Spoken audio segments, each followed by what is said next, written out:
Temi. Good day, everyone, wherever you might be watching us from, and welcome to Hanging Out with Temi. And on Hanging Out with Temi, I've got Deborah Dickinson and Liz Greatness.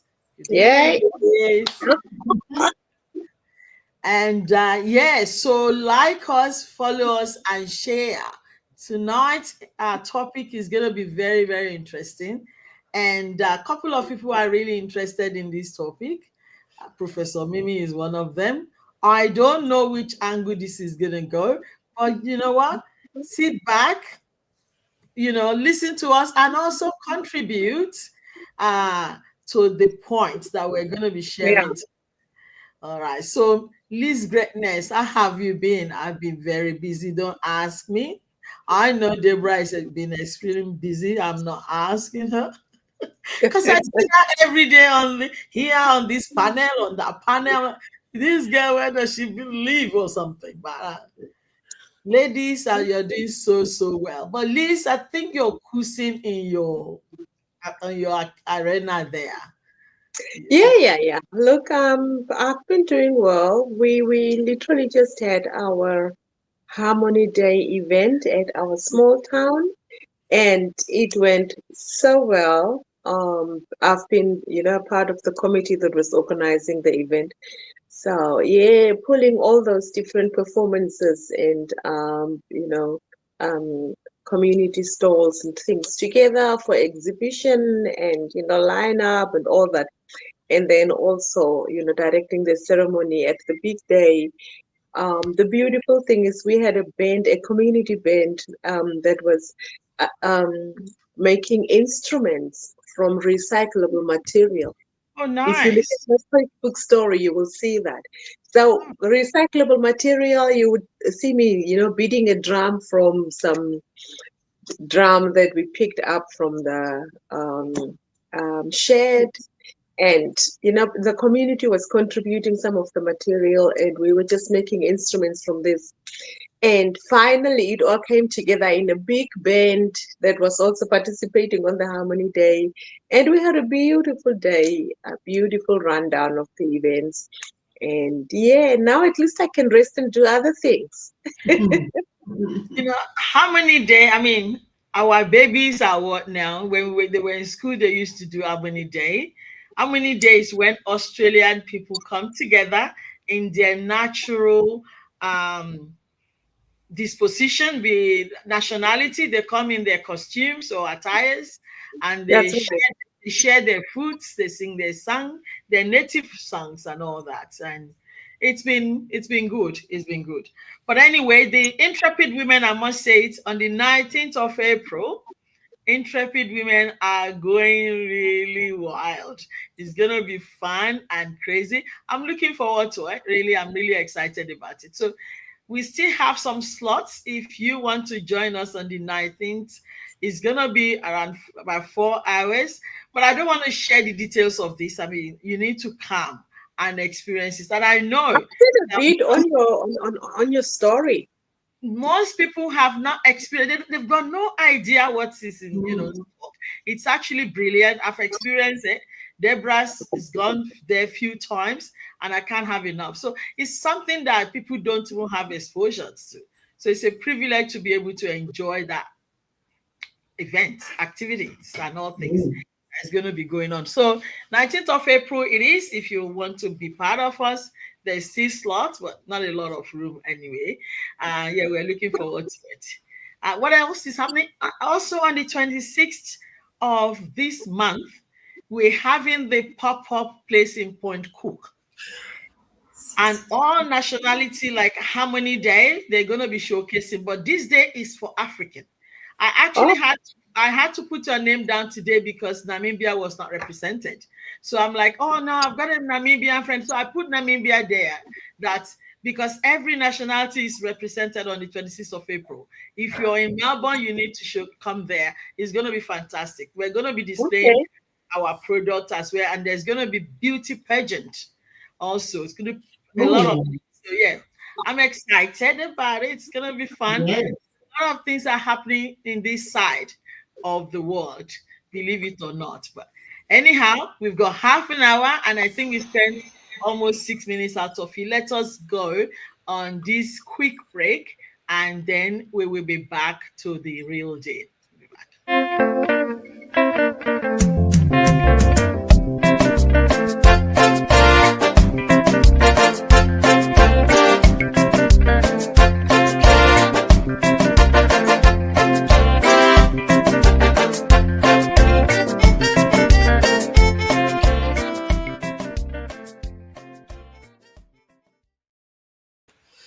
Yes, so welcome back.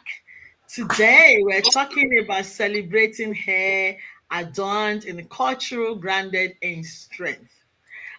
So we're talking about our hair, particularly people of color, our hair. It's deeply personal. I know it's powerful, it's cultural, it's something that is very, very sensitive. To some people, I love it. It's part of my being, my fabric. I love, there's no problem about that. But from Afro, what else do we have? We have the twist, we have the braids, we have the curls, and sometimes we want to make it straight. But I think there's been a debate around it. And so I want to see which angle Miss Greatness is going to go to. Let's start from which angle you're coming from tonight. I wish Mimi meets us. If Mimi comes, then she'll be able to tell us which angle she's really also looking at. And I'll chip in my own ideas. Yes. Well, Um, yeah, look, my hair is definitely my pride, and it completes my look. It's the crown that I'm wearing on my head. yeah. It starts with my hair before the physical crown comes on. Sometimes I don't have the physical crown, but I still have my hair. And because of that, it's really my pride. And it completes me, it covers me at the end of the day. That's what I stand with. So, my hair does not determine my decision making. It Okay. does not it does not determine the direction that I take with a particular issue or a topic, or as I said, the decision that I'm taking on a particular issue. I am governed by my beliefs. I'm governed by my values. I'm governed by my principles. It does not matter whether I've got red hair today, pink, blue, or gray hair. I am taking decisions from the person that I am, from my values, from my principles, and my beliefs that are my driving force. So I think that's probably where I can start this conversation from, because there is a lot in terms of how we present ourselves, and that includes the hair. And the next moment, when the people um, what's the blink their eyes, you Mm, look different mm. Yes. because you've gone and changed your hair. Yes. Um, but as I said, that does not change my position that I'm taking. If I'm a liberal, I'm a liberal with my red hair, with my blue hair. I'm So gonna, I'm gonna actually. I think so. I know every Mondays, Professor Mimi lectures, and I think she's just coming through. So let us please welcome Professor Mimi. Hey, gorgeous. Hello. Oh, Yes, oh, Monday oh, is my oh. teaching day. I know. Wow, look at the hair. Talk of hair. Uh, yay. I mean, actually, we've got only half an hour, but if I want to blow everybody's bubble tonight, I don't know. I mean, this just told us that her hair is her crown. She's proud of it, but she's able to show out and show off in any way she likes. But I know that people have been complaining about us wearing wigs. And why do we want to wear wigs? Do we want to look like a white person, or what have you? So I don't know why they're saying that. I think personally we are privileged to be able to wear both curly, afro, straights, whatever. And a lot of people cannot put that through. They can't put it off. They're like, oh, you get away with murder. To me, I think that's a credit. Yes, I get away with it because I can carry it with full charisma. So, but I don't know what you think, Professor Mimi. Let us have a quick break and we'll get you on the topic. We'll be back.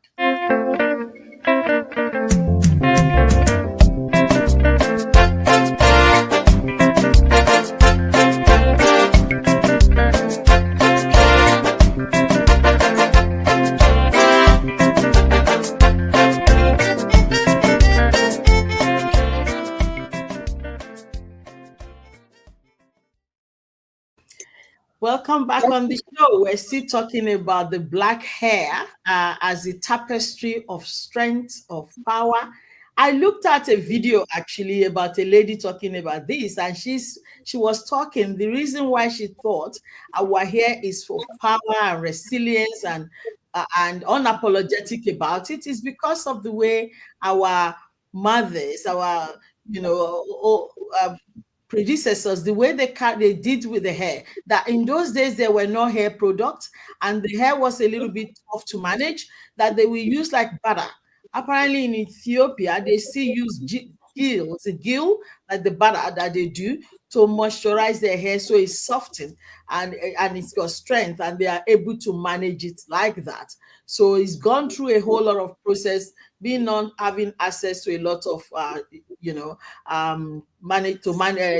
resources to manage it to where we are now. So Professor Mimi, I don't know, when you hear this, what are you thinking about? Our hair is our glory, is our this, and there is an issue with the wigs or something like that. Is it? I was, Thank you so much for welcoming me. But I'll start by saying that my hair is natural and I have worn my hair natural for a very long time. However, I put it in protective braids because I think it is important to look after our crown. A Black woman's hair is rooted in our culture, it is our strength, it is our identity, but also it is absolutely crowned in our total being. And the bodies of African and Black women have always been the topics of discussions. But what we do is we rise above it all, we embrace it, right? And we wear it the way we want. Thank However, you. Mhm. However, you need to think about your health. So if you're going to use extensions, you need to think about the quality in terms of the chemicals. So you should use the evidence to guide what you do. But do I braid my hair and my hair at the moment is in braids? Is it because I want to look like somebody else? Absolutely not. In the cold months, and most of them not, it's just easy for me to manage and to present myself the way I want to, not the way everybody wants, others want me to. You all have seen me on platforms with my hair in afro. You've seen me with sister locks. I wear my natural hair with pride because it is rooted in my culture. It is my crown. Okay. I like what you said that you wear your natural hair and we should be mindful of the chemicals. I'm just wondering where we stop in terms of this, because actually these days nothing is purely natural. Everything is got something in it. And if we're talking about hair in our accessory, our presentation, it's not just the hair, it's the clothing. And so African women did not come out with this code. In some African countries, they don't even wear clothes. So should we say they should be going nude like they used to do in the olden days and say it is our pride because their skin glows and it shines, they put butter and they look beautiful and then they expose their body and everything. Is that the way we want to go? If we're talking about our natural, I'm thinking we're probably not going to get anywhere. And must I say something also? In terms of this, I'm too quick to jump. But what Michelle Obama said once when she finished her term in the office was, blew my mind when she said, all through her term in the office, she wasn't able to wear her braid, that America was not ready for that. A woman, the first lady, saying that of the world, saying she wasn't comfortable. And so she wore the wig and whatever ever she wore all through her 8 year in the office. She did that to please mankind. And it was after she left the office that she started to wear braid. Where is that coming from? Who told her that? And what was it written in the footprints of a piper? And she was, I'm thinking if Michelle Obama can be thinking like that and operating like that, who are we here at the grassroots? And she's a representative of somebody, an icon that we all applaud and look up, I can say, look up to somewhat. And she was talking in that tone. I was really taken aback. So this health issue, I don't know where it's going to stop. But Deborah, can I get you on the topic, please? Yeah, sure. Look, this one I love about this talk show, this hanging out with Temi, is that I am absolutely getting educated here, and I'm appalled that people are saying what they're saying. I am in awe of African women that can have whatever hair they desire. And Liz, I loved what you said about, your hair is your crown. But I get so frustrated with my hair. Now, in our culture, we used to always get told, "Oh, you've got horse hair because it's so thick and rough." And it took me years to find a product that I could at least help manage my hair, because when I'm not managing, it frizzes out a lot, and a bad hair day for me means that I'm looking at a hat. I've always wanted to toy with the idea of wearing a wig, but I've got to say, and this is my personal view, whether this is right or wrong, but at the same time, it's like I don't feel I could do that because it's for me, it's what I see in the African culture do. So I find it, my explanation is that I find it cultural to that, whether that's right or wrong. But out of respect, it's like, no, I that's not my place to be wearing a wig. And like I said, I convert to hats when I'm having a bad hair day. But it is very much, our hair is very much our crown. Absolutely. It is rooted in in our cultures. And potentially because of the things people say about our hair, which I just, I'm sitting here listening to all of this, feeling very, very glad to be here to hear it directly from you ladies. And again, like I say, appalled of the things that people that people have the audacity to say. And I think too that part of the especially with what I do, is people that complain about other things is because down deep, it's what they would like to have themselves. Thank you. Thank you so much, because I hear what you say. People tell me you get away with murder, you get away with this, and they want to do it and they could not do it. I mean, how about people that are medically and because of the condition they have to wear it? What do you say about that? For aesthetic, sometimes it's not, or for convenience, especially when we're in this abroad, also for the expense. It's so expensive to braid our hair. Not everybody can be doing it. In Africa, we braid our hair, or we change our hair like weekly, literally every single week, and everybody can afford it. But here in abroad, how much do we spend to braid and where do you get them from? Sometimes you go to their homes if you don't want to go to the shopping mall. Some of them will leave you there, look after their baby, look after their husband, go away with more, and then we're sitting down like a silly person. Now we got things to do. So there are a lot of reasons why we have to quickly smash our wigs, done it on, and off we go. By the way, your hat always looks so good on you, Deborah. Your hair looks nice. Your heart looks nice, and it's an identity that we all respect now. They actually didn't know it was your bad hair day when you. Thank you for sharing that with us. Liz Greatness, please chip in. Yeah, look, I want to get to this gentleman that I listened to some time ago, who was saying that for women to wear a wig, it's a put off for them as men, in the same way that when a man comes proposing you with a Ferrari, and after you accept him to a month or two down the line, he starts coming, walking towards you, and you're like, what happened to your car? And he tells you that he borrowed the car just to be able to propose.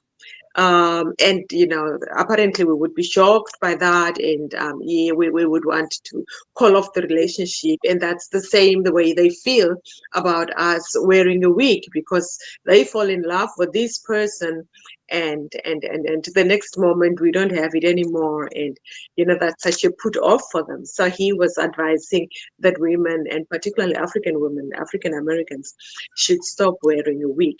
Okay. My point of departure was, look, that ship has sailed long ago. This is not stopping, okay? Wow. So, Professor Mimi, please, can you Yeah. chip in that? They're paralleling Ferrari, for proposal to our hair that is the same. I will just take a step back before I come to that, and building on what Liz and Deb have said, and Yeah. that is relevant to the conversation. But I need Mm. us to just take a step back and say, why is it that Black women have always treated their hair with such high regard? It has been part of the culture. During braiding, the mothers educate their children, the Mm. aunties, the friends. So it was a bonding process. But when you Yeah. look at the history of slavery, for example, women carried seats. They transported their gold, their jewelry in their braided hair. It was used as direction, right? Especially the cornrows, to direct people how to escape during the slave trade era. Hence, when we think about the history of our hair, it is cultural, but it has also been something that women and families have used as a survival opportunity, or they've used it to survive. So when Mm. we think about hair, when we think about the history, we really need to just take a step back and reflect on it. Then, in regards to the example that Liz just gave, perhaps it's important for the gentleman to think about the comparison, because it is not a fair comparison as far as I'm concerned. Thank you. Because borrowing a Ferrari to go and marry a woman, and a Black woman dressing her hair the way she wants to dress it, are literally not at the same level. Hence, I believe that example is not a fair example. However, if somebody decides to fall in love with you because you look in a particular way, I think you need to also show them your authentic self, because for women who cannot, I think it becomes problematic when women cannot put out their traditional African Afro hair. You will see me in the big spaces on the platforms with Yeah. my big Afro. But for me, it is about the time when I have to move from one place to other, traveling, etc., and just to keep it managed. That is the primary reason that I will have my hair in protective braids like this. Mm. Otherwise, I don't own a single wig, as you can think, if you can think of it. And for people who know me, until last year, I had sister locks for years and years. So Yes. I think we should really just think carefully. But really important to me is the health and the risk factors, that chemicals that are associated to products that African women use on their hair. Why? Because the people who produce and manufacture these things, they're not doing it for the good or for the quality. It is about how much money they can make. So for me, Mm. it is really about time you take a step back and ask yourself, are you using a wig, or are you braiding your hair because you are not comfortable with your Africanness, or you are doing it because it is easier for you to do certain things? It's about managing your hair. So if you can do that and you can reflect on that, then I think you will be on the right track. The evidence is clear in terms of endometriosis and the direct association with the chemicals that African women are using on their hair. So there is a lot of research that is being done and being carried out, and I think it is something that we should carefully reflect on. Further, I think beyond weeks, or weeks in particular, you also need to think about where the hair comes from. because there are spirituality elements of it. And in this situation, some of the hair, especially with the ones coming from Asia, is hair that has been sacrificed in temples. And when people go and shave their hair, they're shaving off all the bad luck. And what do? You take all of that and you wear on you. Hence, that energy that comes from it can affect you negatively, because that's a sacrifice that somebody's made and literally you've taken onto whatever situation. So it is a complex area. It is something that I think more research needs to be done. But at a personal level, it is so important that people should make that decision, really thinking and putting their health first and foremost, but really Yeah. reconsider. Use products that have been designed and formulated by Black women or Black people, because they have your interest at heart. It is not just about how much money and a capitalism. It is really about the health of the African or of the Black woman. I like using the word Black rather than African for Yeah. obvious reasons, because Black Yeah. is politically laden. Thank you. Yeah. So can you explain what other options do you recommend that the people will use? Because you've gone to another angle of being spiritual about this, and I believe that anything that we put on, anything we put in, once we sanctify them, it is gone. Really, I believe that this hair will be gone through a lot of processes, and the bad luck is gone with it. I still believe that. But like you said, a lot of researches has to be done. It has to be truly established. Someone was telling me the other day that when we use sunscreen, it's got some chemical that give us cancer. Sunscreen. Absolutely. Some of the clothes we wear, this was child labor that did it. And then you buy it on chain for $2, for $3. I'm just wondering, where does this stop? But anyway, what recommendation would you give us alternative to be able to use? Well, you have to, thanks to that, I think it's really important that people need to think about the sources of the products that they use. And Ethically. wearing my many hats, and I think lots of you in this room don't know, but I have a fashion brand, and I also have a cosmetic brand that I've been working on for quite some time. And the products that you see I use, they're natural and they come from me. So it is something that we've had to test for a period of time, and you'll be seeing that in the market. But you have to think about who is responsible and why is that person producing what they are producing. So there are lots of opportunities, for example, for African women to read the label, read the label, read the label, read the label, know the contents of what you are putting on you.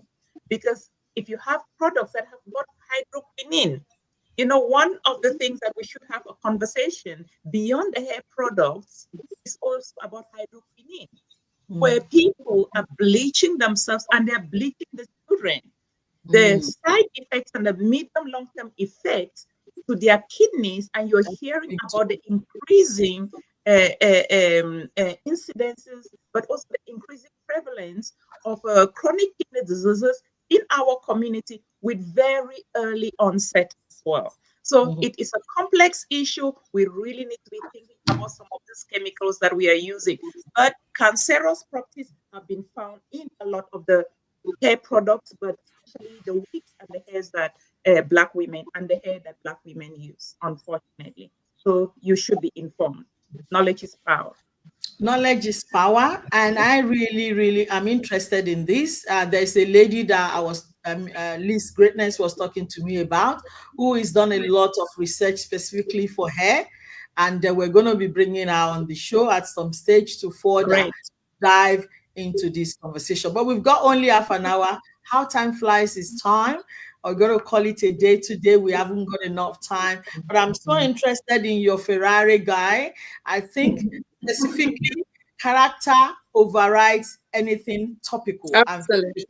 that people are wearing. So you need to know this person, and like what we all said, you need to come and know the authentic personality that you're dealing with, not whatever they are done themselves, but the real thing. And as a Black person, a white person, you really should be proud of who you are and you have fabricated to be. If you have issue with your personality, it's a problem. And people we can help you with that. Be confident and be able to shine, come out and show off and show, and just display who God has made you to be. We've gone through all that, and now we're standing pretty confident in who And we are. honestly, yeah, in relation to that, something that I think people forget is the power of our natural hair. The reason I started wearing my hair natural over a decade ago was because my daughter, Sherry Rose, my kids, they had their hair natural. But then she said to me, Mommy, the platforms that you sit on, do you know what it means for the Black girls to see you with your natural hair? That it spoke directly to me because it was coming from my own child. It was coming from my own daughter that I loved so much. So it is something that we should really bear in mind. The example that we are setting, if we are not comfortable, to wear our own natural hair, then how do we expect our daughters, our nieces, our cousins to do same, especially if they look up to us? So it is absolutely essential that you carry your hair and your natural hair with pride. Yeah. Can I say on that note, Mimi, all our children, all of them all carry their natural hair. Yeah. Oh, I've never seen any child that is not, it's only the older people. By the way, for over 30 years, I don't have anything on my hair. My hair is naturally coily and nothing. Most of us here, we got natural hair. So we're not saying this because we want to be wearing wig or whatever. We all have our absolute natural hair. Never had any chemical on my hair whatsoever. Before I even had my first child, no more. So truly we need to look into this and the essence of you wearing what you wear, right? But we're gonna have to end it up here because the time goes really fast. Sorry about that. Next week we'll be here with another powerful topic. We see you then. See you then. Good. Bye bye. Thank you.